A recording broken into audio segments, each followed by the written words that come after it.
One of last year's winners, Naoki Yokomitsu, in behind Alvaro Perez. He fancies his chances here. And Maxi Goetz, so much GT3 racing experience.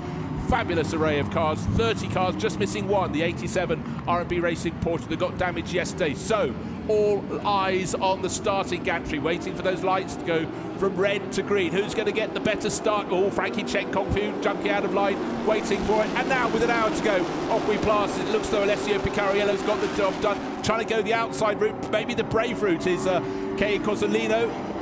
Or somehow gets through in behind a couple of cars getting loose, but a great start from Alvaro Perez. Kei Cozzolino's up the inside of Alvaro Perez to go from 6th to 3rd position. Then you've got the fast S's where we had the problem yesterday. Side by side, Alvaro Perez holding on the inside. That must have been a big heart-in-mouth moment for Kei Cozzolino, but the Portuguese driver, that was very well driven by a pair of ultra-pro drivers there.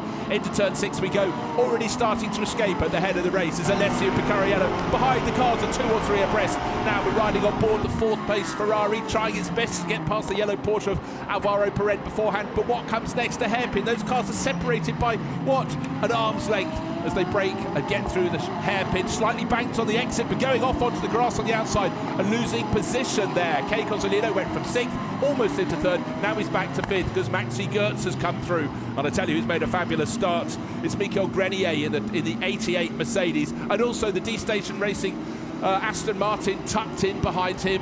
And James Yu lost about 3 or 4 positions in that white number 11 Audi. But the first 2, they're getting clear. A real tussle for 3rd place, but it's great to see Alvaro Perez back up at the front of the field where he belongs. What fantastic racing in the treble 8 Mercedes, getting shoved wide on the exit of turn 11. Only a short dash from there to the penultimate corner, but very, very busy opening lap. We counted 30 cars away from the start. Will we get all 30 to the end of the opening lap? I think the answer is going to be yes. Turn to my left from the commentary position. I think we've only gone and got all the cars through. Now, an hour of racing. Just keep an eye on the progress of Tomonobu Fujii in the number 47 Aston Martin. He's all over the tail of Michael Grenier. Of course, Grenier is fighting within the overall championship. So too is the D-Station Racing Aston Martin. That's going to be going to Sepang for the final round, but it's definitely in the reckoning. It's 2nd in the Japan Cup. We'll keep an eye on how that shakes out. So, first 2 cars separated by 3/4 of a second. They've got almost a second and a half back to 3rd place. 3rd place in the hands of Perez, but it's Picariello from Yokomitsu.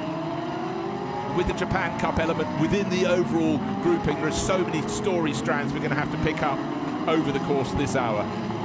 But certainly Prince Abubakar Ibrahim will be very, very pleased indeed. His car started in 7th, 1 place gained. Everyone just helps every single position you can pick up. Little bit of rear damage on the tail of the left rear side of Alvaro Perez's Porsche. I guess that must have been with side-by-side contact coming out of turn 7 last time around when it would have clattered against the Ferrari. Get a closer look. Those first 2 cars certainly escaping.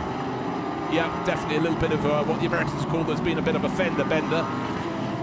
That shouldn't affect the Porsche too much, but in time, with the Airstream hitting it, it might start to get peeled back, and that will need some attention if it starts to really damage the bodywork. But right now, oh dear, Frankie Chen Kung Fu, we saw him trying to make a positive start. He started from 9th position, and he is pitched off deep into the gravel. That's not a drive away, so Jingsu Sun may not get a go in the race today, and Frankie Chen came through in that number 13 Audi.